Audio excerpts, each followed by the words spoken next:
देखिए, limit, continuity या differentiability, 12th तक की जो बात करूँ मैं, आपकी जो डिफरेंशियबिलिटी है निकालते हैं ना,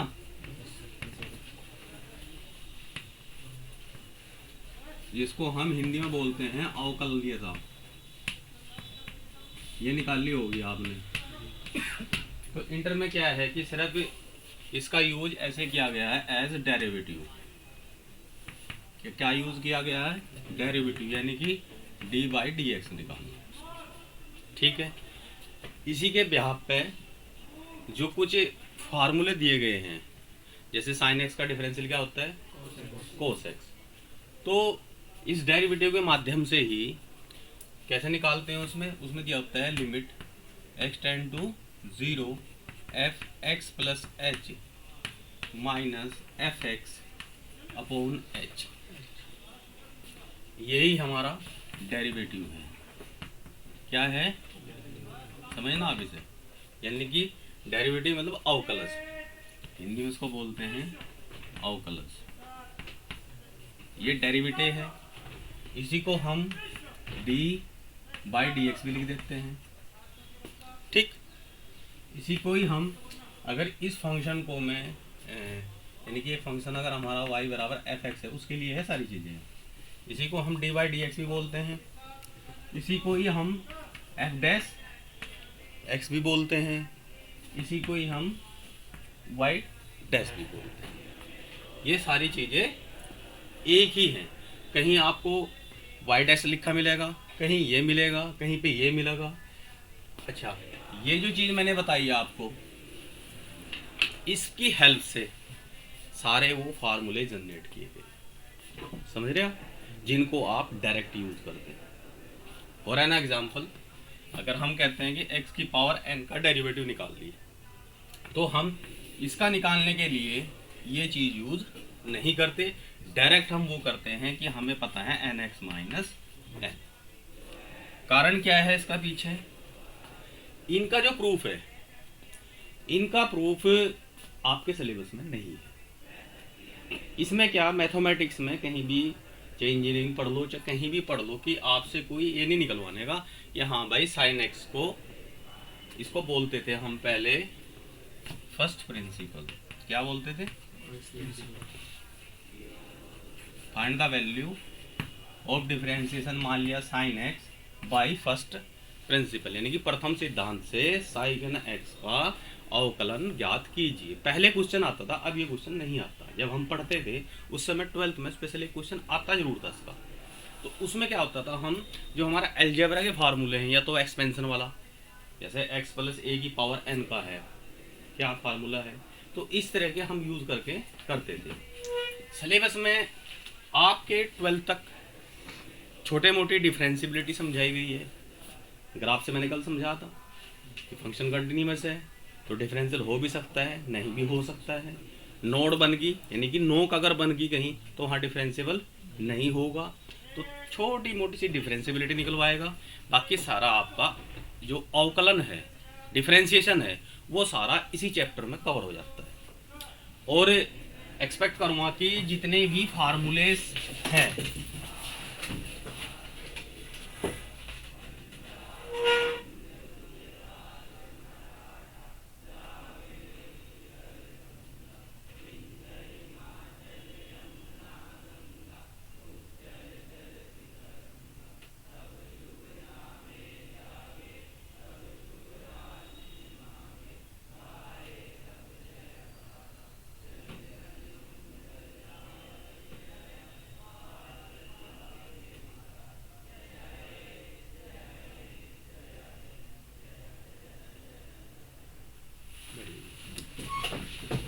जो आपका होमवर्क है समझ लीजिए, अभी कल का रहेगा बिल्कुल, क्योंकि कल चैप्टर कौन सा स्टार्ट होगा?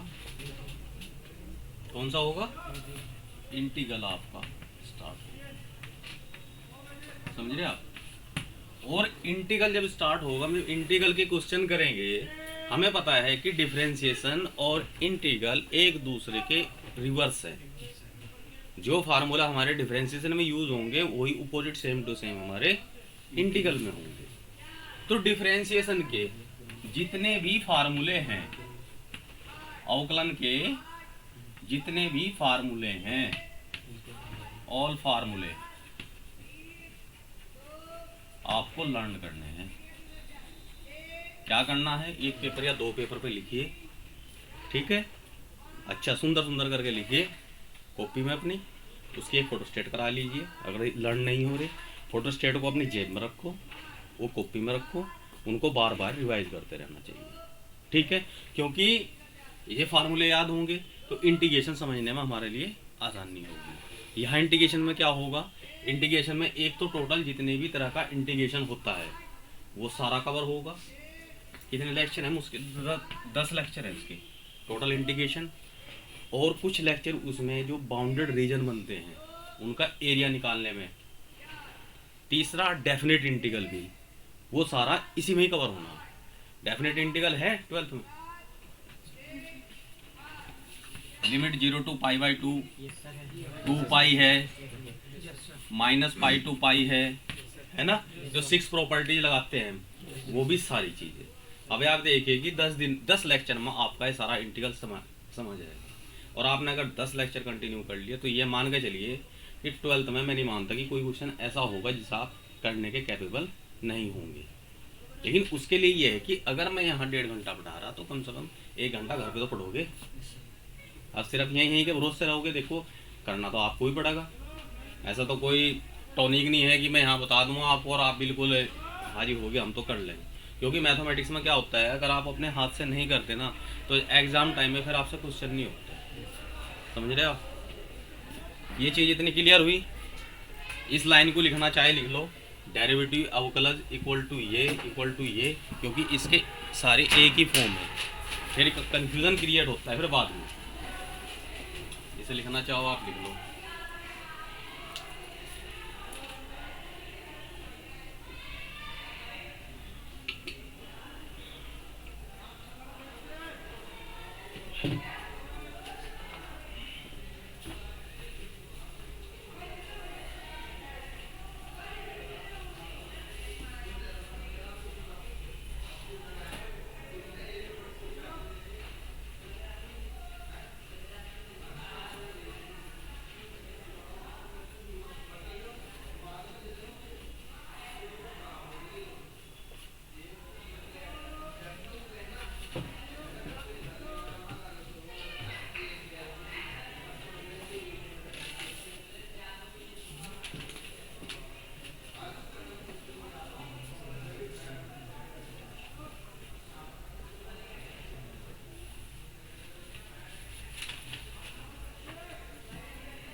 लिख लिया भाई?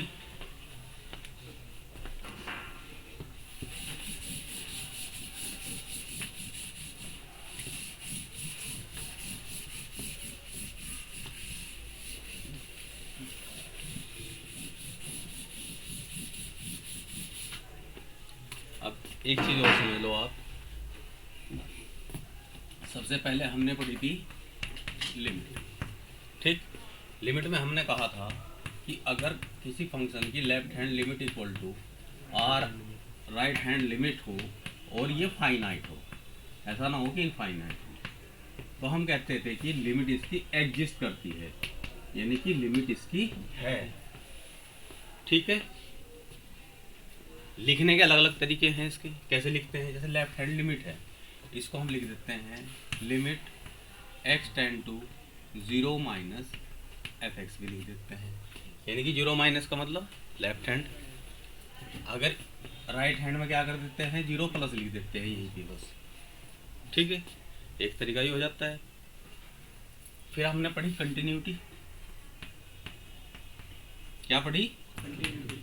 कंटिन्यूटी में हमने क्या कहा था कि लेफ्ट हैंड लिमिट हो इक्वल टू किसके हो और किसके हो, उसी पॉइंट पे फंक्शन की वैल्यू, क्योंकि फंक्शन क्या है हमारा, मान लिया y बराबर fx है और बात कर रहे हैं हम x टेंड टू a पर, ठीक। पहले लिमिट निकालते हैं, लिमिट एग्जिस्ट करती है निकल जाती है, फिर कंटिन्यूटी के लिए लेफ्ट हैंड लिमिट निकाल लेंगे। राइट हैंड लिमिट निकाल लेंगे, साथ में उस पॉइंट की जुका तो वैल्यू उसमें पुट कर देंगे। तीनों अगर इक्वल हैं तो हम कह देते हैं फंक्शन इज कंटिन्यूअस। क्या कह देते हैं? कंटिन्यूअस। अब आप ये देख रहे हो, ये दोनों चीज क्या हैं? ये एक तरह से यही तो है लिमिट वाली चीज ही। तो दूसरा तरीका है कंटिन्यूटी कहने का कि लिमिट एग्जिस्ट करती हो और किसके बराबर हो? फंक्शन ए के बराबर, तब भी फंक्शन कंटिन्यूअस है। मान लिया कभी हमें कोई फंक्शन फंस गया और हम उसकी कंटिन्यूटी चेक करनी है, ठीक, तो हम फिर लेफ्ट हैंड राइट हैंड निकालने की जरूरत नहीं, सिर्फ ये देख लो कि उसकी डायरेक्ट लिमिट निकल रही या नहीं निकल रही। कैसे? मान लिया आपको फंक्शन दिया है f x equal to x square plus 3, ठीक, मैं कह रहा इसकी लिमिट निकाल लो एक्स टेंड टू 0 पर। इसकी लिमिट निकल जाएगी, डायरेक्ट निकल जाएगी। एक्स की वैल्यू 0 रखो, कितनी आ गई? 3। तो क्या हमें इसके साथ LHL और RHL खेलना जरूरी है? कोई जरूरत नहीं है। तो साथ में 0 पे फंक्शन की वैल्यू भी जो कि तो क्या है? एफ एक्स बराबर ये है, इसमें बिना लिमिट के भी अगर मैं सिर्फ f0 निकाल लूँ तो क्या हो जाएगी? 0 प्लस 3, ये भी 3 आ गई। तो उसका मतलब function is continuous at x equal to 0 पे हो गया। क्लियर हो गया? अब बात आती है डिफरेंशियबिलिटी क्या है। डिफरेंशियबिलिटी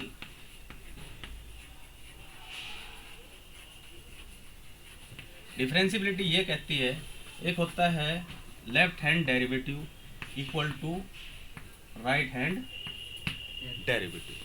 अगर ये दोनों बराबर हैं तभी वो डिफरेंशियबिलिटी उसकी है, अदरवाइज नहीं है। अब लेफ्ट हैंड डेरिवेटिव क्या है?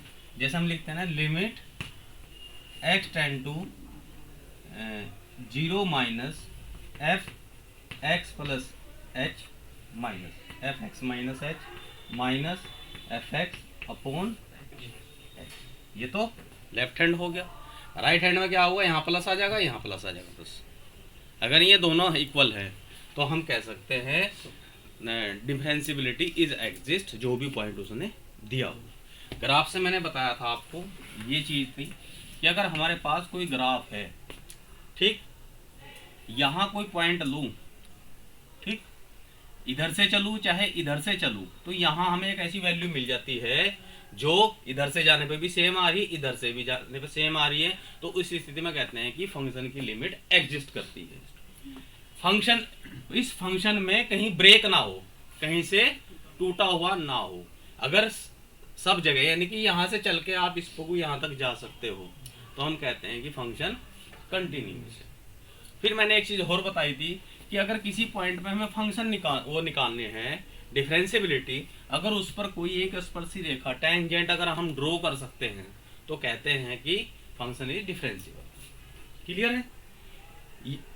इससे पता लग रहा कि फंक्शन इज डिफरेंशिएबल। अगर फंक्शन डिफरेंशिएबल है तभी तो उसका आप डिफरेंशिएशन कर पाते हो।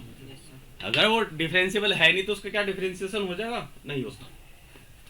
अभी लेफ्ट हैंड डेरिवेटिव और राइट हैंड डेरिवेटिव का मतलब क्या है? लेफ्ट हैंड डेरिवेटिव का मतलब ये है कि अगर मैं टेंजेंट इधर से ड्रॉ करना शुरू करूं तब भी ड्रॉ हो, या मैं इधर से ड्रॉ करना शुरू करूं तब भी ड्रॉ हो, और दोनों एक ही हो, वो इस टेंजेंट क्या रहे? सेम रहे, तो तब हम कहते हैं कि फंक्शन इज डिफरेंशिएबल। ये मैथमेटिकली वैसे बता दिया मैंने, ये ग्राफिकल बता दिया। अब बात आती है क्वेश्चन करने की। लिखना चाहो लिख लो या नहीं लिखते कोई बात नहीं। यहीं पे RHD लिख लो, right hand derivative limit x tend to 0 plus F x plus H minus F x upon H. देखो फार्मूले तो सारे आपकी जो भी चीज लिखी हुई बुक्स में मिल जाएंगी, लेकिन बात है कि वो समझ में कितनी आएंगे आपकी।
लिख लिया।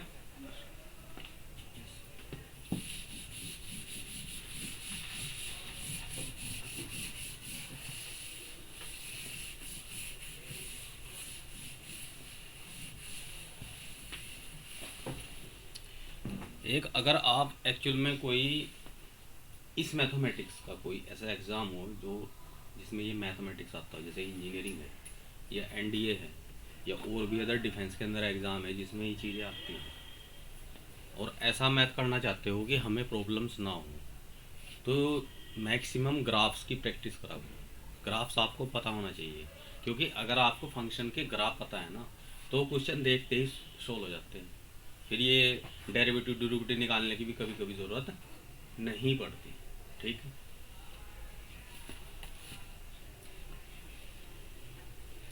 हाँ। अच्छा, जैसे एक हम लिखते हैं कि एलजेब्रिक फंक्शन, क्या लिखते हैं? एलजेब्रिक फंक्शन का मतलब क्या हो, किस तरह के फंक्शन होते हैं? एलजेब्रिक फंक्शन का मतलब क्या हुआ? एक ट्रिग्नोमेट्रिक फंक्शन होता है, लोगरिथमिक फंक्शन है, एक्सपोनेंशियल फंक्शन है, इनवर्स फंक्शन है। देखिए, एलजेब्रिक फंक्शन वो होता है जिसमें नॉर्मली एक्स वाई यूज होते हैं। ठीक है, ट्रिग्नोमेट्रिक फंक्शन वो होता है जिसमें साइन कोस टैन यूज होते हैं। लोगरिथमिक फंक्शन वो होते हैं जिसमें लॉग यूज होता है। एक्सपोनेंशियल फंक्शन वो होते हैं जिसमें ई की पावर एक्स यूज होता है। ठीक है, इनवर्स फंक्शन वो हैं जैसे साइन इनवर्स, टैन इनवर्स, तो इस तरह के फंक्शन होंगे। अब मैं बात कर रहा हूँ एलजेब्रिक फंक्शन।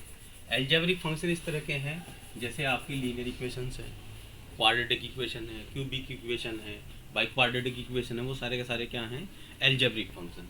यानी कि इनकी क्या फॉर्म होती है? a0 a1x a2 x square dash dash an x की पावर n।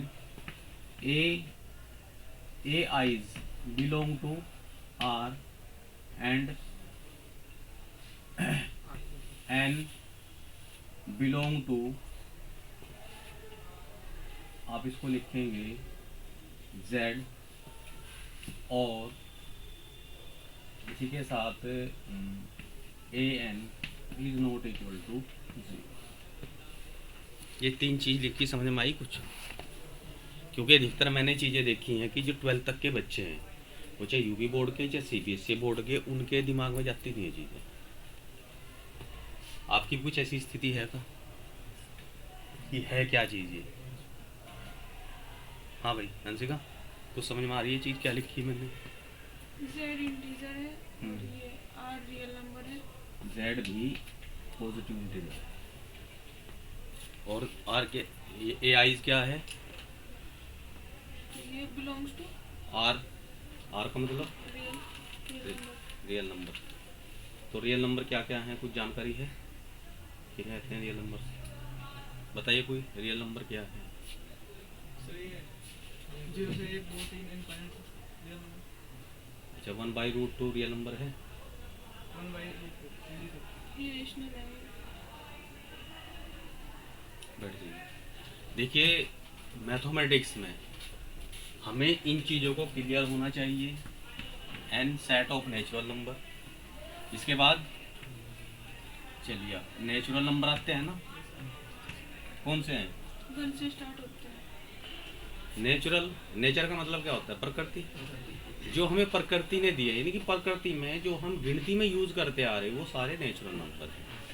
समझे ना? अब ये समस्या आती है, क्या समस्या आती है? जब हमारा बेस क्लियर ना हो। पढ़ा रहा था मैं क्या, और चला गया मैं। अब ये नहीं पढ़ाऊंगा तो चलो, मैं हो सकता है मैं क्वेश्चन स्किप कर दूं, मैं यही छोटा सा आपको बता दूं, पढ़ लो। लेकिन ये चीज़ें हर जगह बार बार आऊंगी, हर मैथमेटिक्स में आएंगी। आगे जितना मैथमेटिक्स पढ़ोगे सारा डोमेन रेंज, और फिर ये ए कहीं आर कहीं एन, तो ये चीज़ें फिर अगर ये चीज़ समझ में नहीं आती, फिर क्वेश्चन ही समझ में नहीं आता, फिर आप कितनी बार भी आप कर लो। 1 2 3 इनफाइनाइट तक चले गए। सेट ऑफ नेचुरल नंबर के बाद कौन सा सेट पढ़ा आपने? कौन सा होता है? Whole number. होल नंबर में और कुछ नहीं है, 0 + n हो गया। सेट ऑफ नेचुरल नंबर आ गया प्लस 0 आ गया। इसके बाद फिर हम पढ़ते हैं एक तरह से पूरा पॉजिटिव इंटीजर। ठीक है, क्या पढ़ते हैं, या सीधे आप पॉजिटिव इंटीजर ना करके इंटीजर होता है, इसका तो रिप्रेजेंटेशन एन से करते हैं, इसका डब्ल्यू से करते हैं, इंटीजर का जेड से भी करते हैं और आई से भी करते हैं। जो इसका सेट होता है इंटीजर कहाँ से स्टार्ट होते हैं, माइनस इन्फिनिटी डैश डैश -3 -2 1 0 1 2 3, यानी कि एक तरह से होल नंबर को माइनस में भी लिया है। यहाँ सारे पॉजिटिव थे, लेकिन 0 के साथ ये जितने भी नेचुरल नंबर थे अगर इनको माइनस में भी लिख दिया जाए तो बन जाता है सेट ऑफ इंटीजर। यहाँ तक वो थे जहाँ कंप्लीट फुल डिजिट की बात कर रहे थे, यानी कि नंबर पूरा पूर्णांक था, वो पूर्ण अंक था, फ्रैक्शन नहीं था। 3 सेट ऐसे बने। अब आपने पढ़ा है, एक पढ़ा है रेशनल नंबर, क्या पढ़ा है, एक पढ़ा आपने इरेशनल नंबर, पढ़े हैं ना। ये क्या होते हैं जी,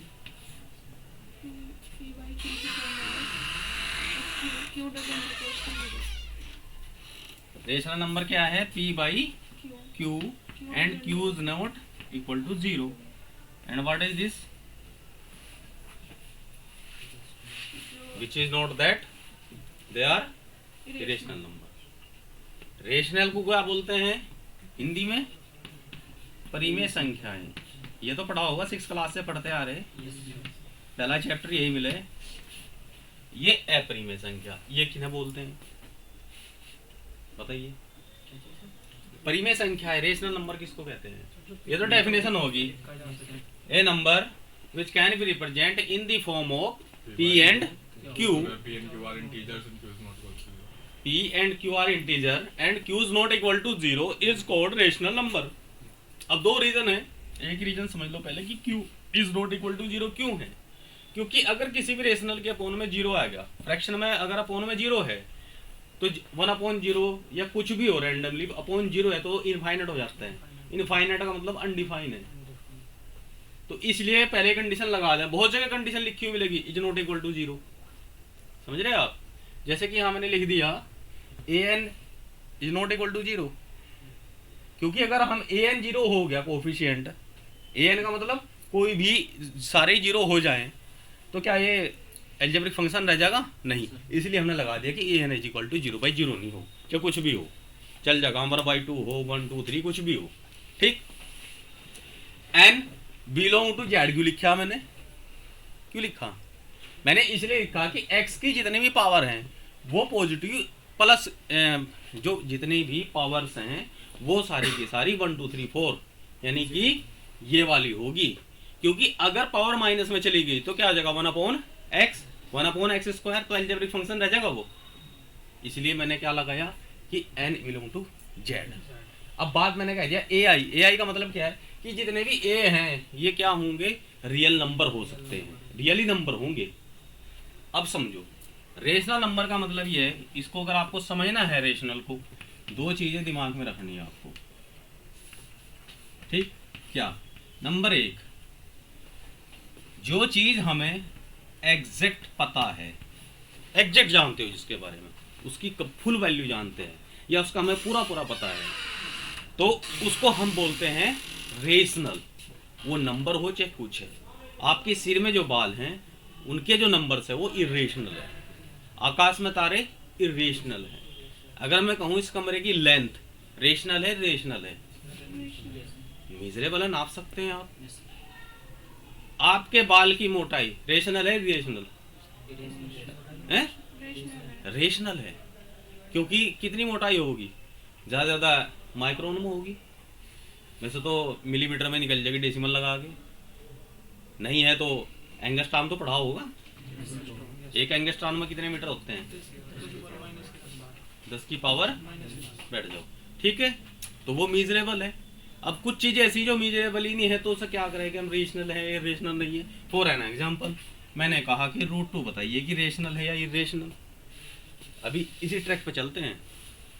क्या रूट 2 की वैल्यू अगर हम निकाल लेंगे 1.414, पता नहीं हमें कहाँ तक कितने डेसिमल में कौन कौन सी संख्या आ रही, क्या एग्जैक्ट पता है इसका?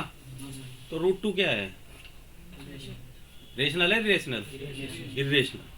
तो रूट की जितनी भी क्वांटिटी हैं जिनका एग्जैक्ट रूट नहीं आता, जैसे 4 का स्क्वायर रूट क्या होता है? +2 - 2, तो वो तो रेशनल है। लेकिन root 2, root 3, root 5, root 7, root 8 इनके एग्जैक्ट नहीं आते ना, तो रूट की जितनी भी क्वांटिटी सारी क्या होती हैं? इरेशनल हो जाती हैं। जिनके एग्जैक्ट रूट हैं वो रेशनल है। यहीं पे आपने कभी पढ़ा हो, ध्यान हो आपका, कि मान लिया 1.213 212, चलिए ले लो, ये आ रहा और इसके अंदर का डैश लगा दिया। एक आया 1.2314621, ऐसे ऐसे कर दिया। ये नंबर और इस नंबर में ये रेशनल है, रेशनल है? रेशनल। और ये रीजन क्या है? रीजन ये है, यहाँ हम देख रहे हैं कि बार बार ये रिपीटिशन चल रहा। अब इसको कहीं तक भी लिखते चले जाए, हमें यही लिखना, एग्जैक्ट पता है ना, तो नंबर क्या है? रेशनल। इसका नहीं पता कि क्या है, तो इसको इरेशनल बोलते हैं। क्लियर? अब रेशनल में भी क्या है, दो तरह की संख्याएं होती हैं। 1.25 लिख दिया मैंने, और एक 1.252525 डैश डैश चल रहा। दोनों संख्याएं कैसी हैं? 1.25 एग्जैक्ट पता, रेशनल। इसमें बार बार रिपीट हो रहा, ये भी रेशनल। लेकिन यहाँ इनके साथ एक वर्ड लग जाता है, हिंदी में पढ़ा होगा, शांत आवर्ती, अशांत आवर्ती। अशांत आवर्ती तो ये होगी, इरेशनल होगा, लेकिन शांत आवर्ती ये है, ये रेशनल हो गया। इंग्लिश में बोलते हैं ये टर्मिनेटिंग हो गया, और ये नॉन टर्मिनेटिंग हो गया। नॉन टर्मिनेटिंग रेशनल नंबर और terminating non terminating irrational number, इस तरह के हो गया। ये तो कंसेप्ट समझ में आ गया। अब डेफिनेशन पाते हैं रेशनल की नंबर। उसने कहा कि किसी भी नंबर को ऐसे लिख दें और q is not equal to 0 हो, ये दोनों z को बिलोंग करते हैं, यानी कि इंटीजर हो। क्या हो? इंटीजर हो, तो वो रेशनल नंबर होता है। कहने का मतलब ये सारे p/q की फॉर्म में लिख सकते हैं, 1/1, 2/1, 3/1, 1 की फॉर्म, तो ये रेशनल नंबर। ऐसे ही ये वाले रेशनल नंबर, ऐसे ही ये रेशनल नंबर। इसके अलावा ये तो सीधी क्या है, ये नंबर लाइन है। नेचुरल नंबर जितने भी होंगे या जितनी भी टोटल फ्रैक्शंस हैं, क्या हैं? फ्रैक्शन जितनी भी हैं, सारे के सारे कैसे हैं? रेशनल हैं। बस ये दो कंडीशन, भाई 1 भी इंटीजर 2 भी इंटीजर, या -1/2 लिखूं, ये भी क्या है? ये भी रेशनल नंबर है। अगर आपको सिंपल 3 लिखा हुआ है, इसके अपॉन में आप क्या लिख दो? 1, बन गया जी रेशनल नंबर। समझ रहे आ रहे आप? अब आप मुझे कोई एक नंबर ऐसा बता दो, ये जो आ गया rational number, irrational number, integer, whole number, natural number, इन सबको मिला दूं तो मैं बन जाता है रियल नंबर। क्या बन जाते हैं? आई समझ में? रियल नंबर इन सब का बाप है, सब इसके पेट के अंदर हजम है। अब मुझे एक नंबर ऐसा बता दो जो नंबर रियल नंबर ना हो, बताओ। आयोटा पढ़ा आपने? इमेजिनरी नंबर पढ़ा हुआ ट्रिग्नोमेट्री में, डिमोर थ्योरम आती है, नाम सुना डिमोर थ्योरम का?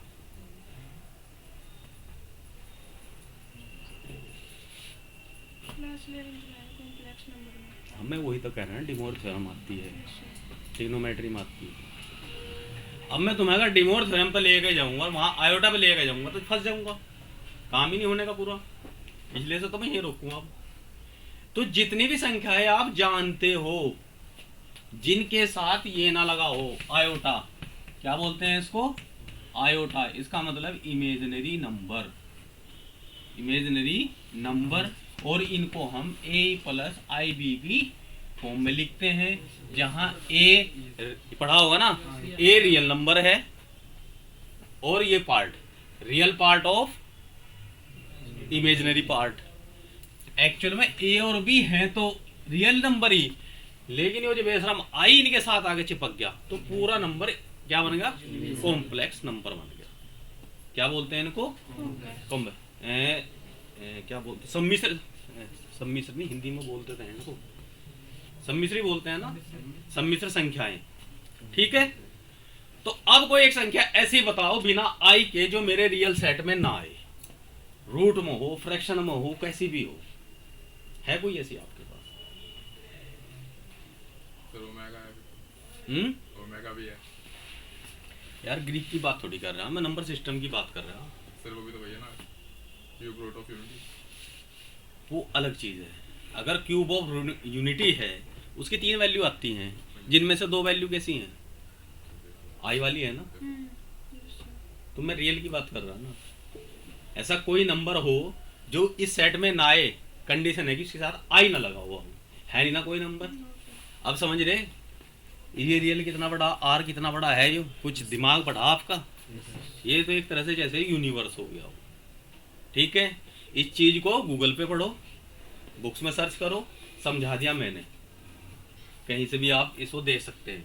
लेकिन मुझे नहीं लगता किसने आज तक आपको कंपाइल करके इस तरह सारी चीजें क्लियर की होंगी, कि या किसने पढ़ाया आज तक कहीं किसी क्लास में। हालांकि ये चीजें मैं जो बच्चों को पढ़ाता हूँ, मैं 6-7 में पढ़ा देता हूँ ये बच्चों को। ठीक है, इतनी चीज क्लियर हुई। अब दो हटा दो उसको। Yes sir. अब समझो आप,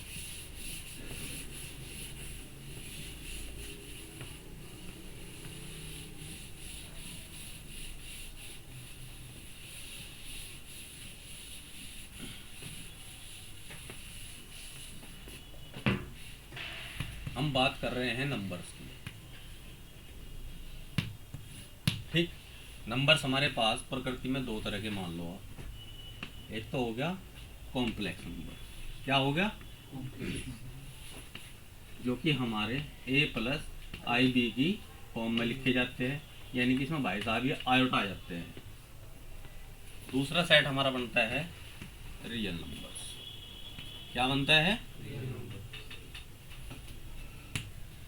अब रियल नंबर्स के कितने पार्ट्स किए थे हमने? रियल नंबर्स में हमने 2 बताए थे। एक तो रेशनल बताया था और एक बताया था मैंने इरेशनल। ठीक है, इरेशनल में कैसे होंगी? वो रूट, क्यूब रूट या कुछ भी होंगी जिनका हम एग्जैक्ट नहीं निकाल सकते। अब रेशनल नंबर को हमने कहा था कि P/Q की फॉर्म में है। इसी में ही हमारा सेट ऑफ नेचुरल नंबर भी आ गया, इसी में ही हमारा होल नंबर भी आ गया, इसी में ही हमारा इंटीजर आ गए। एक तरह समझ लो आप, चाहे इसमें फ्रैक्शन सारी आ गई।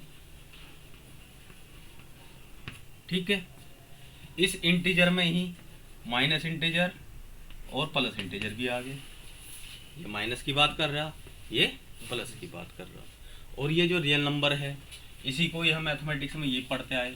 नंबर लाइन पढ़ी, नंबर लाइन जब पढ़ते हैं हम नॉर्मली 0 to 1 to 3 -1 to 3, वो पढ़ते हैं हम इंटीजर नंबर लाइंस।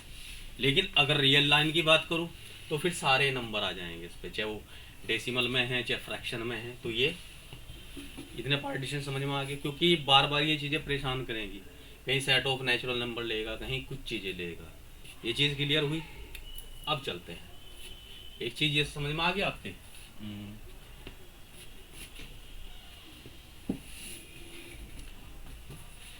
इरेशनल लिख लो उसको, इरेशनल। अच्छा, जैसे सेट हमारा ये कहाँ आया, लिखा था हमने अभी, ये सेट ऑफ रेशनल नंबर, इसका रिप्रेजेंटेशन क्यू से करते हैं। ठीक, क्यू के साथ अगर प्लस लगा दिया तो पॉजिटिव रेशनल नंबर, माइनस लगा दिया तो नेगेटिव रेशनल नंबर। ये चीज़ इतनी क्लियर होगी। अब समझो, सबसे छोटा सेट नेचुरल नंबर है ना। इसमें अगर मैं कहीं 0 और ऐड कर दूं तो ये क्या बन गया? होल नंबर बन गया। अब इस होल नंबर के साथ -∞ to -3 -2 -1 ले लूं तो इसका नाम क्या हो गया? इंटीजर आ गए। इन इंटीजर के साथ क्या ले लूं? फ्रैक्शन ले लूं। क्या ले लूं? तो क्या बन गए हो? सेट ऑफ रेशनल नंबर बन गया। इसी के साथ अगर यहाँ मैं कुछ क्वांटिटी √2 या √x ऐसे लिख दूँ जो एग्जैक्ट ना हो, तो ये कैसा सेट बन गया। अब ये इसी के साथ ये इतना तो सारा क्या है, रेशनल, और ये इतना पार्ट क्या हो गया, इरेशनल। इस पूरे सेट का नाम क्या हो गया, रियल नंबर। ठीक, इसके साथ एक आयोटा होल्ड लगा दूं, ये आयोटा लगा दूं, तो सेट बन गया सारा कॉम्प्लेक्स नंबर। क्या बन गया सारा का सारा, कॉम्प्लेक्स नंबर। तो सबसे बड़ा सेट किसका होता है, सब इसके पेट में है। अब कहोगे सर ये रियल नंबर कॉम्प्लेक्स नंबर कैसे होगे। कोई भी मैंने लिखा 1/2 कैसा है, रियल नंबर है, मैं तो भाई साहब इसके साथ I0 जोड़ूंगा, मैंने कहा कॉम्प्लेक्स नंबर। जैसे हमने नेचुरल नंबर या इंटीजर के अपॉन 1 करके उनको क्या बता दिया था, रेशनल नंबर, ऐसे ही जितनी भी रियल नंबर्स हैं उनके साथ अगर मैं I0 जोड़ दूं तो बन गया ना, हाँ भाई कॉम्प्लेक्स नंबर है वो। ठीक है, ये भी और ये भी क्या है, ये रियल नंबर ही तो है ये भी। तो सबसे बड़ा सेट कॉम्प्लेक्स नंबर। कॉम्प्लेक्स एक तरह से सुपर सेट है, उससे छोटा आपका रियल। फिर ये सारा सिस्टम मैंने आपको बता दिया, इसमें तो कुछ नोट करना चाहो कर लो, नहीं तो फिर आगे चलते हैं। ये चीज़ आप भी ध्यान रखो, आगे किसी बच्चे को पढ़ाना पड़े, अपने भाई को, किसी को, तो ये चीज़ें बताओ ताकि ये कभी ना फंसे इसमें। नहीं बताओगे, नहीं समझोगे, देखो जब इंजीनियरिंग की तैयारी में बैठोगे तो यहीं से स्टार्ट करना पड़ेगा।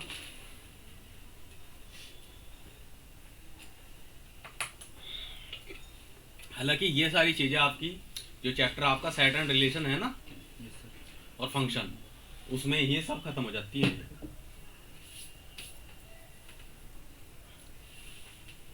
अगर सेट रिलेशन फंक्शन आपको समझना है, ये बताओ, पढ़ना है, सेट रिलेशन फंक्शन का चैप्टर है ना, वो मैं तो कंपटीशन हो उसकी जान है, उसके बिना कंपटीशन नहीं आते। सबसे ज़्यादा क्वेश्चन वहीं से आते हैं, वहीं के कंसेप्ट लगते हैं। तो लगभग जुलाई के महीने की अभ्युदय की वीडियो है बनी हुई लेक्चर की, एक बार उन्हें देख लो, 6-7 लेक्चर हैं सिर्फ। तो सेट रिलेशन फंक्शन काफ़ी आपका क्लियर हो जाएगा।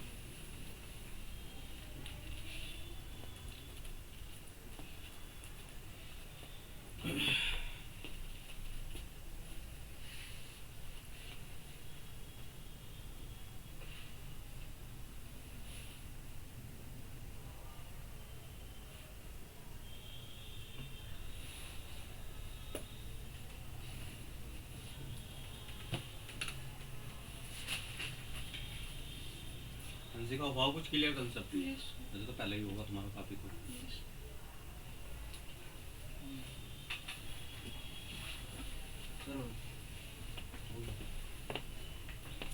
तो जो हमने एल्जेब्रिक फंक्शन लिखे थे, कोई भी एल्जेब्रिक फंक्शन अगर है वो कंटिन्यूअस होता है पूरी रियल नंबर पे।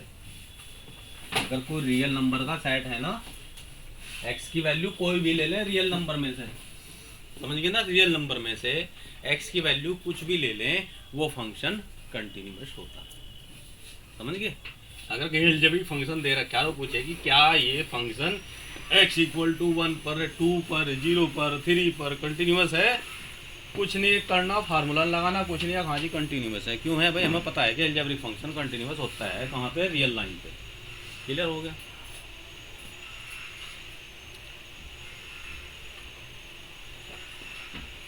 एक फंक्शन है f(x) = x + 2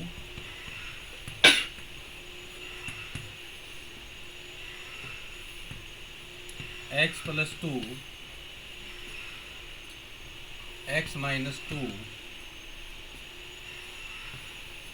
if x < 1 और ये x < 1। पहले तो मुझे बताओ ये चीज़ लिखी हुई समझ में आ रही है नहीं, फंक्शन समझ में आ रही है ना। समझ में आने का मतलब ये नहीं है हाँ जी यो x है, यो 2 है, यो if लिखा हुआ है, इसका कंसेप्ट समझ में आ रहा, कह क्या रहा है। कहने का मतलब ये समझ, अब तक हमने जो फंक्शन मान लिया, हमने पढ़ाया कि चलो ठीक है x² + 5x + 2 पढ़ लिया, मान लिया, सिर्फ एक लाइन में होता था, ठीक। लेकिन अब फंक्शन इस तरह से लिखने का मतलब ये है कि अगर हम नंबर लाइन ले 0 1 2 इस तरह -1 -2 ले लेंगे, तो ये पहली बात ये कह रहा है कि यदि x की वैल्यू 1 हो या 1 से कम हो, इधर कहीं तक ही चले जाओ, 1 से या इसके बराबर है, तो फंक्शन हमारा बन जाता है x प्लस, और अगर इससे इधर जाएंगे तो हमारा फंक्शन है x माइनस, यानी कि यहाँ ट्रीट कर रहा है ये और यहाँ से ट्रीट कर रहा है ये। ठीक है, अब अगर मैं इसका ग्राफ बनाऊं, मैं आपको 2 मिनट दे रहा हूं, मुझे इसका ग्राफ बना के दिखाओ, इस कंबाइंड फंक्शन का दिखाओ, बना को क्लिक करो, प्रैक्टिस।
देखिए, जो ग्राफ हम प्लॉट करते हैं, आपने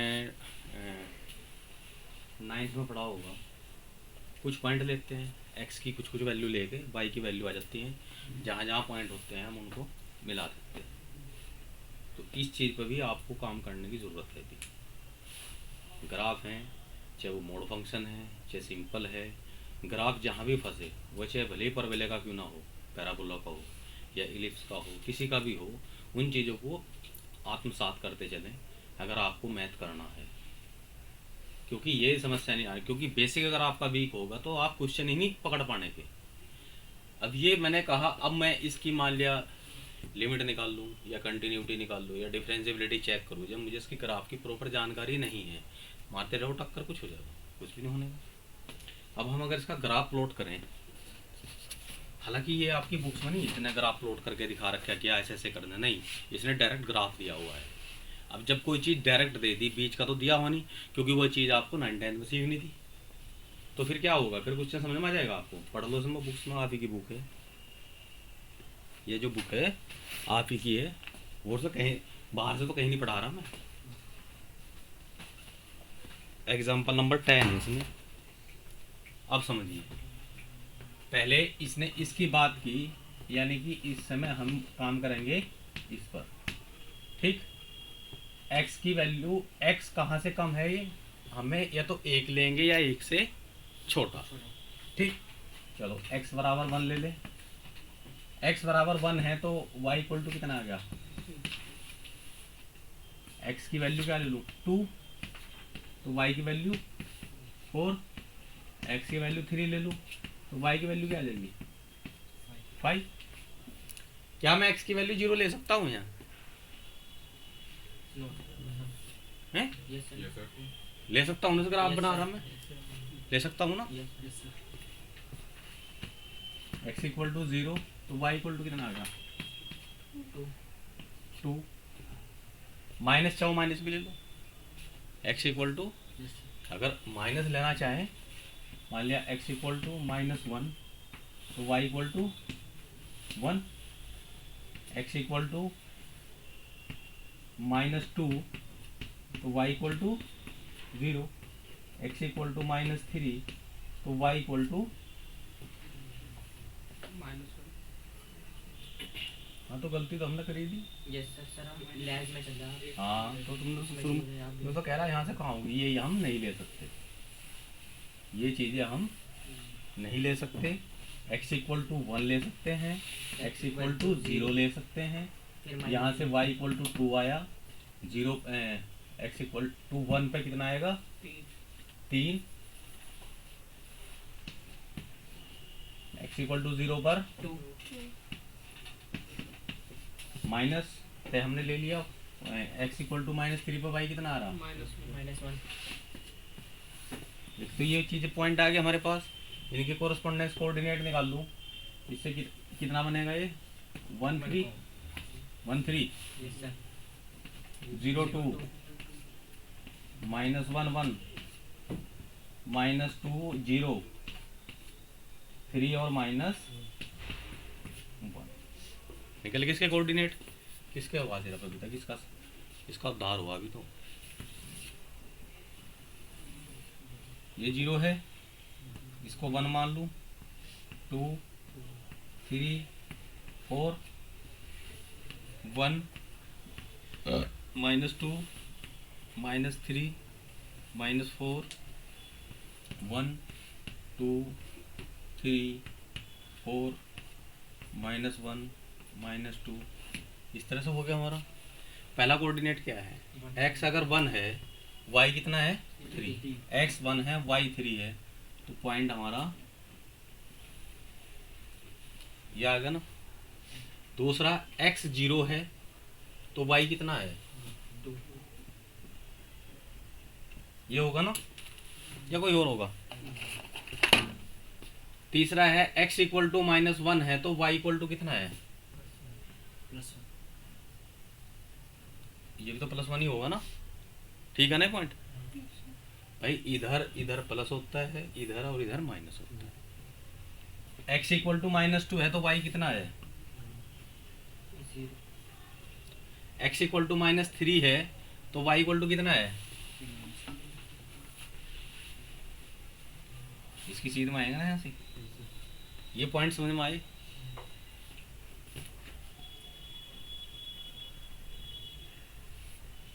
ये स्ट्रेट लाइन आ गई है। इसके लिए जब x less than equal to 1 है। अब दूसरा क्या है, y equal to x minus 2 यदि x ग्रेटर देन 1। तो x की वैल्यू क्या ले लें हम, 2 ले सकते हैं, 3 ले सकते हैं, 4 ले सकते हैं, क्या 1 ले सकते हैं? क्योंकि हमें 1 से बड़ी चाहिए। चलो जी, x इक्वल टू 2 है तो y इक्वल टू कितना आया? 0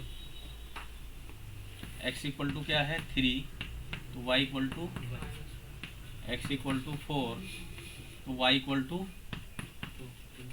x इक्वल टू अगर 5 ले लूँ तो y इक्वल टू 3। ग्राफ बनाओ 2 0, ठीक, 3 1, 4 2 होगा ना, इसके बाद फिर 5 3 आ जाएगा। ये बन गई, इतना बनाना ग्राफ। बुक्स में से ना कुछ और आगे तक भी दिया हुआ और यहाँ इसने ये बना रखा। जिसके पास बुक हो ना, पेज नंबर 167 देखो, जिसे मिल जाओ हाथ खड़ा कर लियो, पता लग जाएगा कि आपकी बुक्स में भी क्या रहस्य दिया हुआ। पेज नंबर 167 पर ग्राफ बना हुआ है। अच्छा नहीं में अलग होगा ये क्या, 50 पेज कम कर दिएगा। कितने पेज हैं इस बुक में? नई बुक में कितने पेज हैं टोटल? 300 ही है। 231 बताओ, इसमें 300 है, 70 पेज खा गए। कर दिया होगा सिलेबस काट काट, हैं? मिल गया ना क्वेश्चन यो? कोई बताएगा ये क्यों लगाया उसने? ये एक्सक्लूडेड है, ये इंक्लूड नहीं करना। ये जो गोल होता है ना, इसका मतलब ये पॉइंट इसमें नहीं है। समझ रहे आप? ये वाला जो पॉइंट है ना, ये x इक्वल टू 1, ये यहाँ चला गया।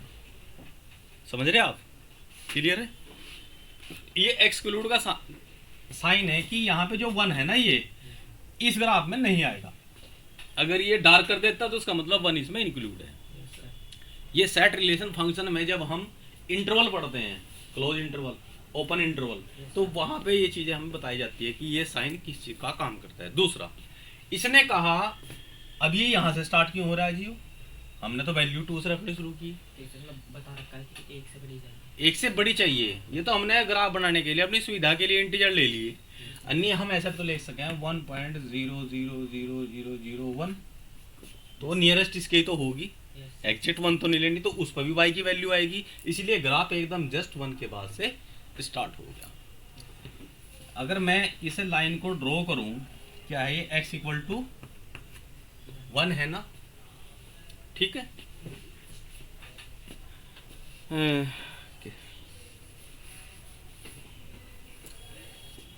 अब देखिए, इस क्वेश्चन को पहले मैं एक बार समझा रहा आपको, फिर आपको बुक्स में पढ़ना है। बुक्स किस किस के पास है जिसे क्वेश्चन मिल गए हो? आपको पता आपको की तो बुक है ये, चलो आपको मैं टाइम दूंगा। अब मुझे बताइए, x बराबर 1 पर क्या फंक्शन कंटिन्यूअस है? Yes sir. x equal to 1 पर क्या फंक्शन कंटिन्यूअस है? इसमें दे रखा नो सर, निम्नलिखित फलन के सांतता पर कंटिन्यूटी पर हमें विचार करना है। कंटिन्यूअस नहीं है। हमने कहा था फंक्शन सारा एक ही तो है, ये 2 नहीं है। पहली बात, ये fx इक्वल टू दिया हुआ है, वो अलग है कि जब हमने प्लॉट किया तो दिख रहा कि 2 टुकड़े हैं। अगर आप यहाँ से इस पे चलना शुरू करें, क्या कोई रास्ता है जो उस पे चढ़ जाएंगे सीधे डायरेक्ट? नीचे ही गिरोगे। या हम इधर से चलना शुरू किया तो इस पे चढ़ सकते। x इक्वल टू 1 पर अगर लेफ्ट हैंड लिमिट निकाल ले, लेफ्ट हैंड लिमिट का मतलब क्या है? वैल्यू 3, फंक्शन की वैल्यू कितनी है? 3 जब इधर से चले और जब राइट हैंड से चले तो लिमिट कितनी आ रही? माइनस। लिमिट भी इक्वल तो नहीं हो रही ना, तो लिमिट इसकी एग्जिस्ट करती है? नहीं करती, तो कंटिन्यूटी का तो कोई मतलब ही नहीं है। हाँ, क्या फंक्शन x इक्वल टू 0 पर कंटिन्यूअस है? है।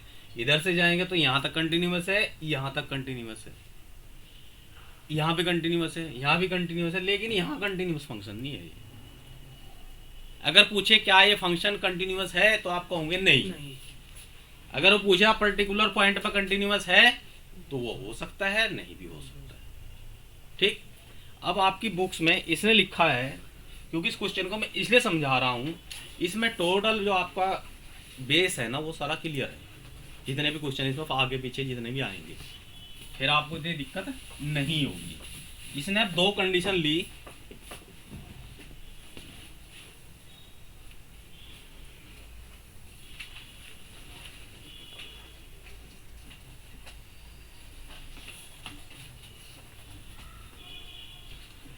फर्स्ट केस लिया इसने, केस फर्स्ट क्या लिया? मान लिया कोई सी है लेस देन 1, कोई भी एक नंबर ले लिया सी इसने, कहां से? रियल लाइन से ले लिया। ठीक, इसका मतलब इससे कम कोई भी संख्या यहां पे इस पे ले ली हमने ये। ठीक, सी लेस देन 1 है, तो अगर हम limit x tend to y minus y 1 minus of fx निकाले, क्या आएगी? लेकिन हमने क्या लिया? x टेंड टू c ले रहे हैं, तो क्या आ जाएगा? c प्लस 2 आएगा नहीं फंक्शन की वैल्यू, c प्लस 2 ऐसा ही तो हुआ था, यानी कि c के कोरस्पोंडेंट c प्लस 2 करके y की वैल्यू आ रहे थे, सारे कोऑर्डिनेट आ रहे।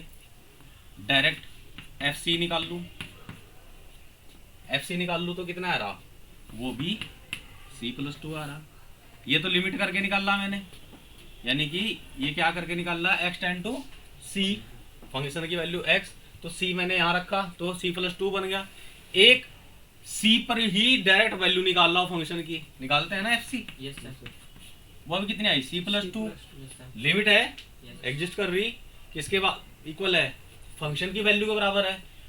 तो हम कह सकते हैं कि जब भी c 1 से कम है तो फंक्शन क्या है? कंटिन्यूअस यस सर, है ना। लिखने ऐसे ही जब c ग्रेटर देन 1 करेंगे, तो डिसकंटिन्यू, c ग्रेटर देन 1, समझो एक मिनट, c ग्रेटर देन 1 पर क्या होगा फंक्शन? लिमिट क्या आ जाएगी? c minus 2।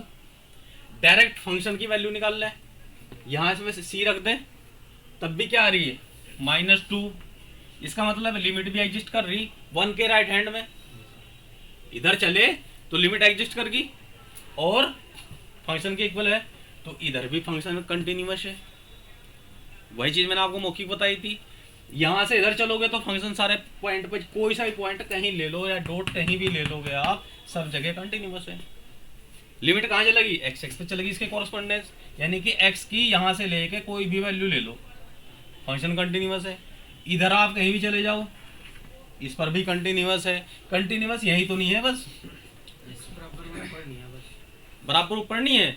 x equal to 1 जैसे ही चले तो इस पर फंक्शन यहाँ जुड़ा हुआ नहीं है, यहाँ टूट गया है वो, तो यहाँ कंटिन्यूअस नहीं है। बाकी इससे आगे जाओ वहां भी कंटिन्यूअस है, इससे पीछे भी जाओ तो कंटिन्यूअस है।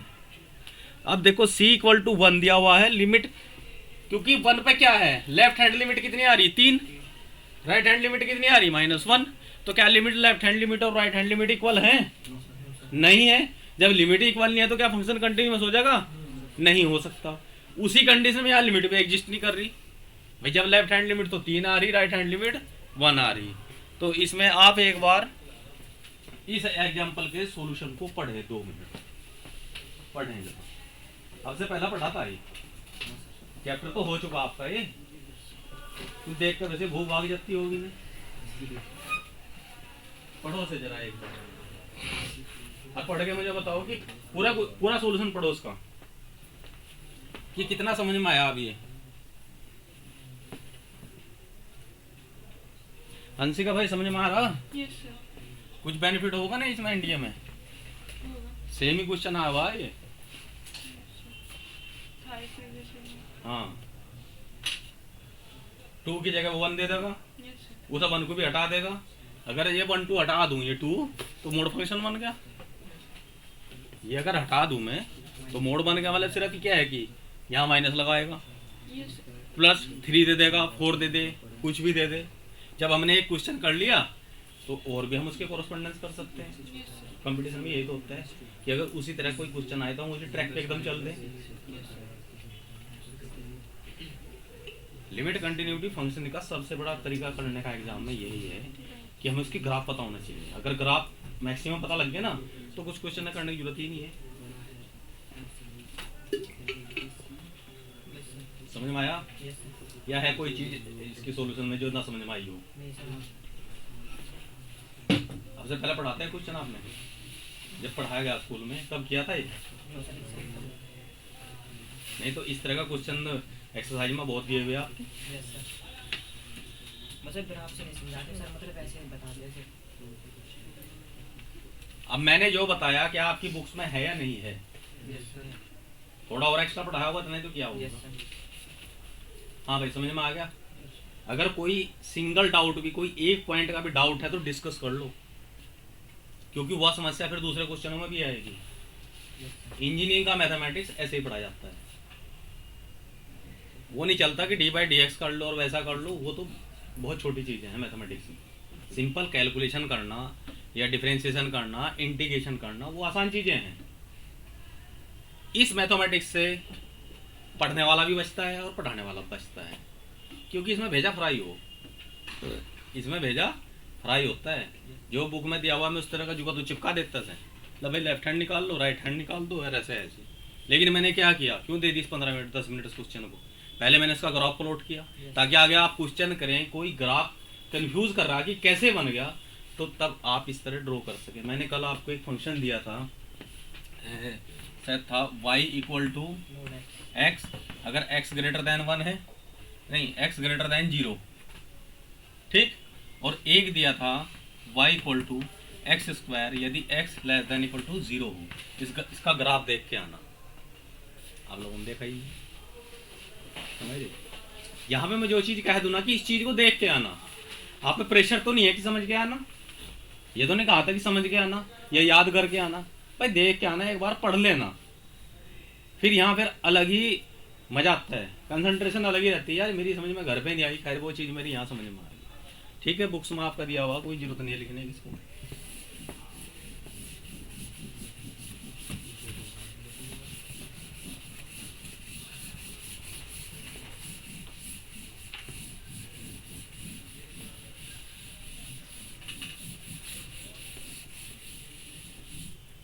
छोटी छोटी चीज़ें, जैसे मान लिया y इक्वल टू एक्स है, इसी को तो फंक्शन ऑफ एक्स बोलते हैं। इसका कहीं ग्राफ आ जा, हमें पता है कि ये ग्राफ है इसका, सीधा स्ट्रेट लाइन है। या आपसे कहूँ मैं x इक्वल टू ए का ग्राफ क्या होगा, ये है जी, ये अगर a है तो ये हो गया। मैं कहूँ कि y इक्वल टू बी का क्या ग्राफ होता है, कुछ भी नहीं है। ये लो जी, ये b है, ये y इक्वल टू बी का ग्राफ हो गया, वाली लाइन, ठीक है। आपने सिंपली पढ़ा है x square equal to 4ay पढ़ा, या Y square equal to 4ax पढ़ा है। क्या होता है ये? हैं? क्या होता है ये? परवले होते हैं ना। इसका ग्राफ देखा कभी?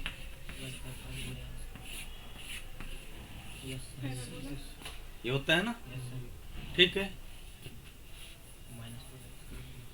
इसका ग्राफ क्या होगा? इसका भी यही होगा। अगर y का स्क्वायर है तो symmetrical according to x, x का सिमेट्रिकल हो गया ना, यानी कि इधर बन गया, इधर भी ऐसा ही है और इधर भी ऐसा। अगर y का स्क्वायर है, अगर x स्क्वायर 4y है, x स्क्वायर 4ay लिखते हैं ना, तो किसके सिमेट्रिकल आ जाता है? y के सिमेट्रिकल आएगा। इतना काम हुआ।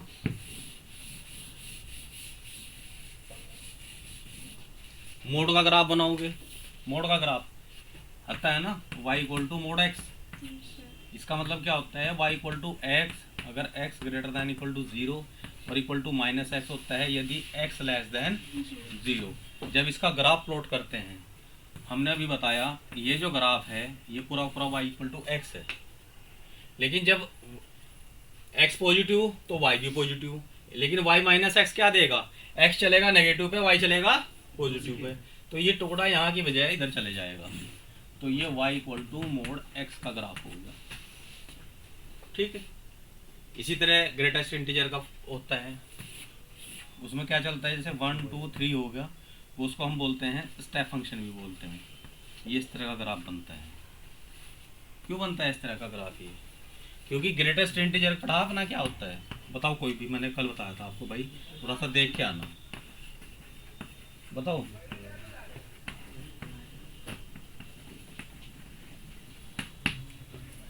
ग्रेटेस्ट इंटीजर फंक्शन का नोटेशन ये होता है, बिग ब्रैकेट, बड़ा ब्रैकेट में कोई चीज़ लिख देते हैं, उसी को ग्रेटेस्ट इंटीजर फंक्शन बोलते हैं। जैसे कि ये हो गया।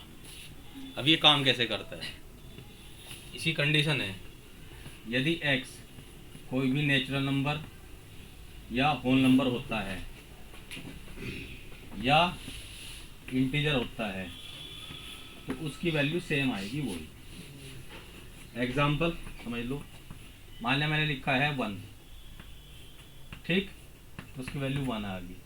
मैंने लिखा -1 तो इसकी वैल्यू -1 आ गई।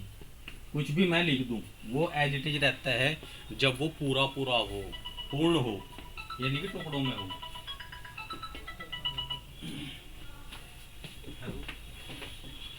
अच्छा, क्या नहीं आ रही?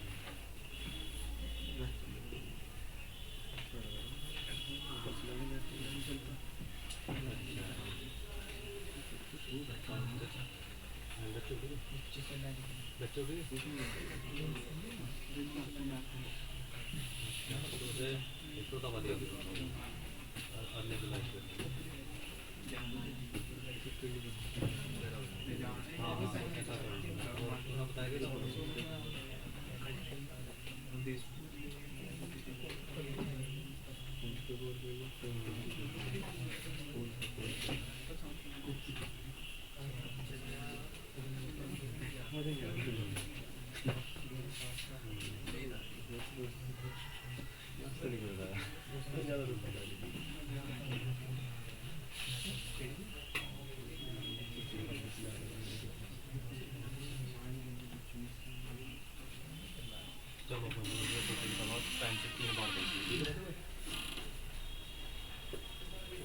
क्लास में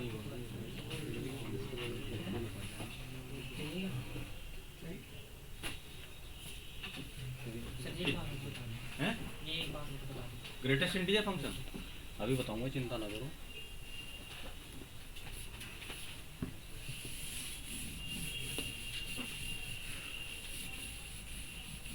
भाई ग्रेटेस्ट इंटीजर का नोटेशन बिग ब्रैकेट है। इसमें अगर कोई नंबर है कंप्लीट मान लो, यानी कि वो टूटा फुट्टा नहीं है, साबुत है, 1 2 3 हो, -1 2 3 हो, कुछ भी हो, वो बेचारा जुगा तो बाहर निकल जाएगा, उसकी वैल्यू x रहती है। दिक्कत कहाँ होती है, जब वो डेसिमल में हो। मान लिया ऐसे लिख दिया 1.23, तो फिर वो इसको अपने साथ लेकर नहीं चलता, वो टूटे फूटे हिस्सों कहता है तू अलग रो, मैं अकेला बाहर जाऊंगा। 1 greatest integer function, greatest integer का मतलब इस 1.23 में ग्रेटेस्ट इंटीजर कौन सा है, 1 ही तो है। एक तरह से इंटीजर पार्ट लेना है, मैं लिख दूं 7.31, तो इसका जो इससे बाहर आएगा 7, इसको फ्रैक्शन को नहीं लेना, यानी कि फ्रैक्शन जो डॉट के बाद का है उसको हटा दो, सिर्फ बाहर ले लो। यहाँ तक तो ठीक है, लेकिन दिक्कत कहाँ आएगी, अगर ये माइनस हो फिर क्या आएगा, तब भी क्या 7 आएगा, फिर आएगा इसका -7.3 है ना, -8, यानी कि उस संख्या से जस्ट पहले जो इंटीजर आता है वो ग्रेटेस्ट इंटीजर होता है। जैसे 1.71 लिखूं मैं, तो इससे पहले इंटीजर कौन सा है, 1.71 से पहले इंटीजर कौन सा आएगा। अगर नंबर लाइन पे चले 1.71 कहाँ होगा, 1 और 2 के बीच में होगा। तो इस संख्या से पहले इंटीजर कौन सा रहा, तो 1 ले रहे। इसी तरह से अब -7.3 किसके बीच में होगा, नेगेटिव साइड में चलो, -8 और -7 के बीच में। तो 0 1 2 हो गया, -1 -7 -8 -9, तो 7.31 कहाँ आएगा, यहाँ आएगा ना, -7.31। अब इससे पहले कौन सा इंटीजर है, -8, क्योंकि नंबर लाइन पे ऐसे चलते हैं हम, इधर से ऐसे और इधर से ऐसे नहीं चलते, माइनस इनफाइनाइट से चलना शुरू करते हैं और प्लस इनफाइनाइट पे जाते हैं। तो -7 से पहले क्या है, -8, तो इसकी वैल्यू है -8 होती है। समझ रहे आप। अब इसका ग्राफ आपने घर पे देखना, ग्राफ भी समझ में आ जाएगा आपको। ये जो कंटेंट है ग्रेटेस्ट इंटीजर, ये सेट रिलेशन फंक्शन का है। फंक्शन जब पढ़ते हैं उसमें सारे दिए हुए हैं आपकी बुक्स में। लेकिन बात यही है, क्योंकि मैंने फील किया जब मैं 11th-12th में पढ़ता था तो पहला ही चैप्टर होता था प्रतिचित्रण, फलन, संबंध और फलन और प्रतिचित्रण। अलजेब्रा की बुक में आधी थी वह, इतने मतलब चैप्टर थे उसके बाद आती थी समांतर श्रेणी। समझ रहे आप। लेकिन जब हम कॉलेज में गए वो हमें 2 चैप्टर पढ़ाए नहीं गए, न संबंध फलन किसी ने पढ़ाया, न प्रतिचित्रण पढ़ाया, सेट रिलेशन फंक्शन और मैपिंग हमें नहीं पढ़ाई गई, न सेट थ्योरी पढ़ाई गई। सीधा समांतर श्रेणी, गुणोत्तर श्रेणी, हरात्मक श्रेणी, द्विपद पर में, ये चीज़ें पढ़ा दी, मैथ हो गया, अलजेब्रा पूरा हो गया। और कंपटीशन में भी, बोर्ड में भी 95% उन्हीं चैप्टर से आता था, इन चैप्टर से नहीं आता था। ये इसलिए छोड़ दिए जाते थे क्योंकि न तो बच्चे समझ पाते थे और टीचर को तो खैर मेहनत करनी पड़ती है इसमें, इन चैप्टरों में बहुत ज़्यादा मेहनत करनी पड़ती है। हेलो हेलो, क्योंकि इनमें झक मारने ज़्यादा पड़े ये समझाने में, तो छोड़ देते हैं। लेकिन दुर्भाग्य ये है कि जैसे आप कंपटीशन में बैठते हैं, चाहे एनडीए दो, चाहे आप आईआईटी जेईई कोई सा भी दो, हाँ भाई, अच्छा तो देख लो घर से किसी बच्चों को भेज गए या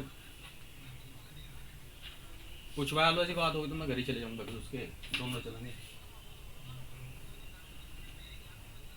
बस कर लो पता, जैसे भी वहां से करो तो कहीं और से, क्योंकि मैं तो ना आऊंगा भाई 100%, क्योंकि फिर ट्रेनिंग शुरू हो जाएगी, फिर स्कूल नहीं हो पाने का आपका। हाँ कल से ट्रेनिंग स्टार्ट है हमारी।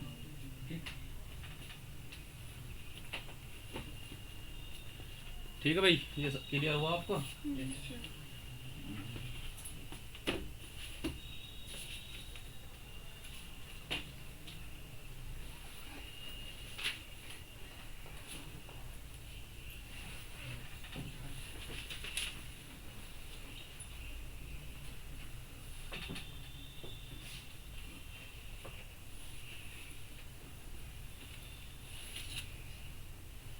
चलो एक नॉर्मल क्वेश्चन कर लेते हैं, बाकी तो आपका बहुत हो गया। Limit x tend to 0। आप लोगों में से कोई रेस लगाता है, भागता है? लगाई हो, पहले लगाई हो।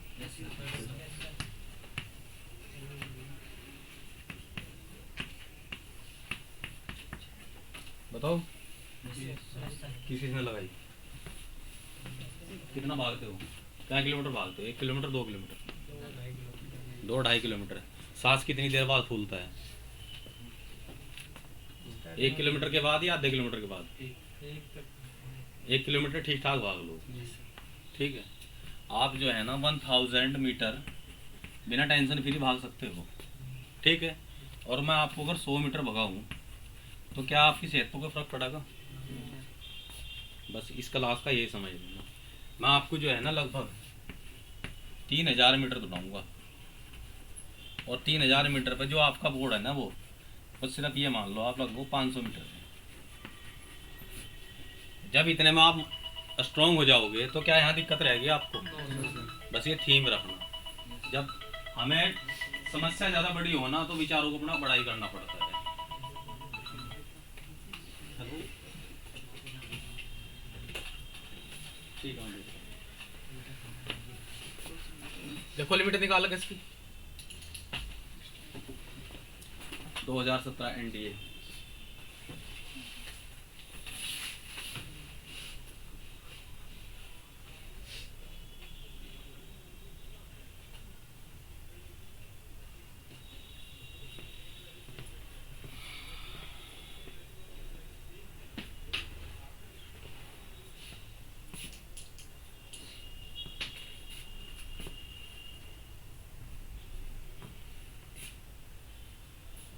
वन अपॉन टू है ना सर? 1/2।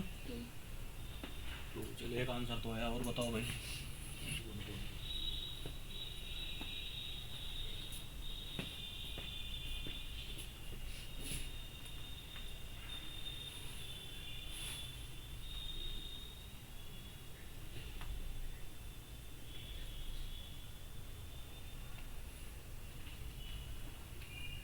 जब मैं 11th-12th में था तो जैसे ये रफ कॉपी है ना, ये मैं से डबल लेता था उस समय, वो आती थी 20 रुपये की, इतनी मोटी को 10 रुपये की आती थी। और मेरा टारगेट ये रहता था कि मैं उसको एक हफ्ते में भर दूँ 1 वीक के अंदर। एक महीने में मेरी 2 से 3 रफ कॉपी आराम से लग जाती थी, ऐसे मैथमेटिक्स, इतना मैथमेटिक्स निकालता था। और आप साथ चलाते होंगे 1 महीना इसको, या ज़्यादा चल जाओ। डेली टारगेट रखो कि मुझे कम से 15 से 20 पेज मैथमेटिक्स में भरने हैं, चाहे भले ही बार बार क्वेश्चन लिखते रहो, अरे कम से क्वेश्चन याद हो जाएंगे।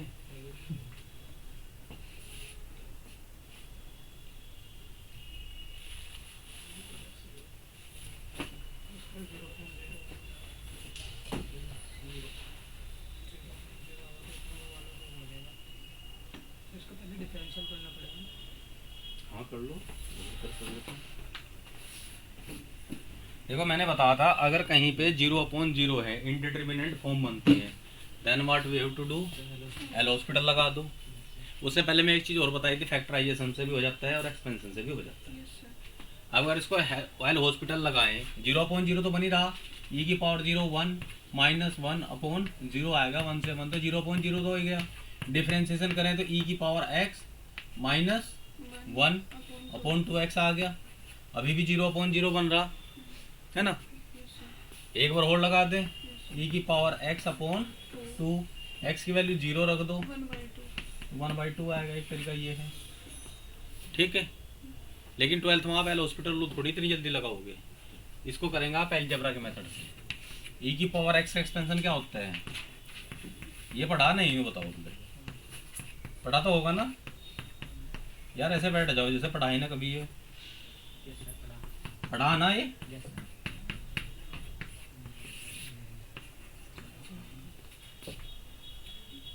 -1 + x है, ये -1 हो जाएगा, ये भी -1 हो जाएगा ना। Yes sir. 1 से 1 कैंसिल, x से x कैंसिल, क्या बचा यहाँ से, x²/2 + x की 3/2, x की 4 बचेगा। अगर मैं x²/2 x² कॉमन ले लूँ ऊपर से, तो यहाँ क्या बचेगा, 1/2 factorial x/3 factorial upon x², इससे ये कैंसिल। इसमें x = 0 रख दो तो क्या आ जाएगा, 1/2 ही नहीं आ जाएगा। पता तो होना चाहिए ना। ऐसा तो करो ना कि जो भी चीज़ आए, चल भाई एल हॉस्पिटल, चल भाई एल हॉस्पिटल, एलो एलो बना दो सारी चीज़ की, ठीक है। तो ये आपकी जितनी भी पढ़ाई की डिफरेंशियबिलिटी, कंटिन्यूटी जो भी है, इतना ही था ये कंटेंट आप लोगों के लिए। अब जो अगला चैप्टर स्टार्ट कौन सा होगा, इंटीग्रल का है, डिफरेंशिएशन के फार्मूले, जो मुझे कल को लिखे हुए सभी की बुक्स में मिले, मैं नोटबुक में चेक करूँगा कि आपने लिखे या नहीं, क्योंकि लिखोगे तो थोड़ा बहुत याद भी करोगे, और जब वो होंगे तभी आपका इंटीग्रेशन कंप्लीट होगा, नहीं इसमें नहीं होने का भाई। कहाँ बुक्स दिखाना आपका इंटीग्रेशन, इसमें ज़रा देख लो ना।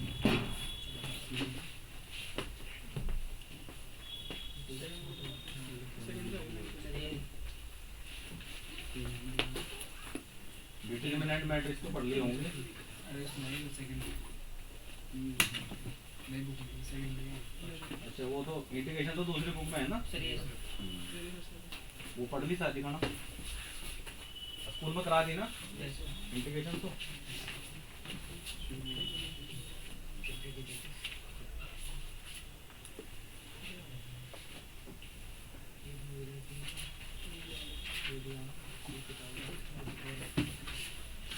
नहीं इंटीग्रेशन कहाँ है, वो नहीं है, दोनों एक ही बुक है ना।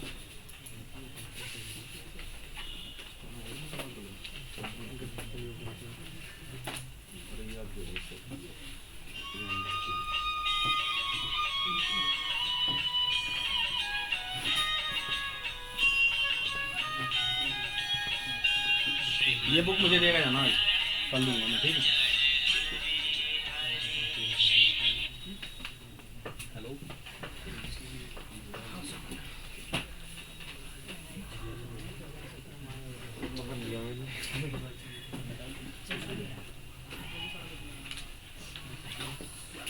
कोई नहीं, ऐसा है जो मैंने वो प्रारूप भेज रखा ना इन्फॉर्मेशन का, उसी पे मुझे आप नेट 4 कर दीजिए और 3 का कर दो दोबारा से करके सही करके। हाँ दोबारा दे दो क्योंकि मैं कलेक्शन आज करूँगा उसका सारे का, ठीक है। किसकी हाँ हाँ कोई नहीं, आप जो एग्जैक्ट वो दो। हाँ वो हाँ हाँ ये लास्ट टाइम सैटरडे में हुआ, दोनों की इन्फॉर्मेशन मुझे उसी में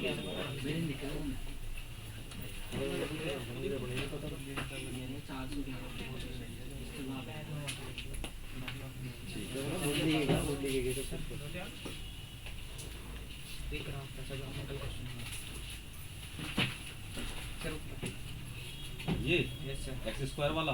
हाँ ये देखिए जब y इक्वल टू एक्स का है ना ये ग्राफ, ये बनेगा यहाँ तक तो चलेगा ये y इक्वल टू एक्स और x ग्रेटर देन 0 पर, और x लेस देन 0 पर क्या बताया था मैंने, y equal to x square है ना।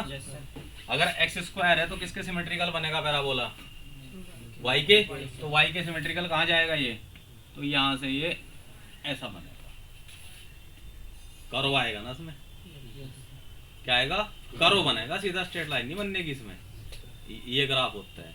क्योंकि इसमें ऐसा है अगर आपका ये देखिए समझिए आप, अगर ये एक्स स्क्वायर का है तो ये एक्स की 3 का है, ये एक्स की 4 का है, ये एक्स की 5 का, यानी कि जितनी एक्स की पावर बढ़ती जाएगी ग्राफ उतना ही खड़ा होता चले जाएगा।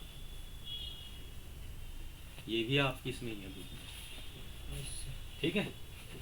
कोई नहीं, मेहनत करो, ज़्यादा नहीं मैं कहता, आगे तो आपकी मर्जी है, लेकिन किसी भी तरह से आप ये 10 दिन मुझे दे दो, 10 लेक्चर, और फिर आज घंटे डायरी में लिख लेना मेरे पिछले आप लोगों ने 3 लेक्चर किए, 3 किसने किए अभी तक, 3 हो गए ना आपके, 1-2% अपने में चेंज लगेगा, और मैथमेटिक्स में भी 10 मुझे और दे दो, उसके बाद मन करे आना, नहीं करना तो हम इसको यहीं बंद कर देंगे, तुम भी सुखी और मैं भी सुखी, ठीक है।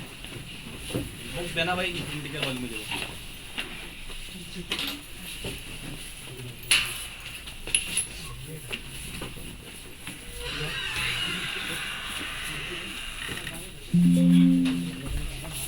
Anshika yes sir. बोर तो नहीं लग रहा?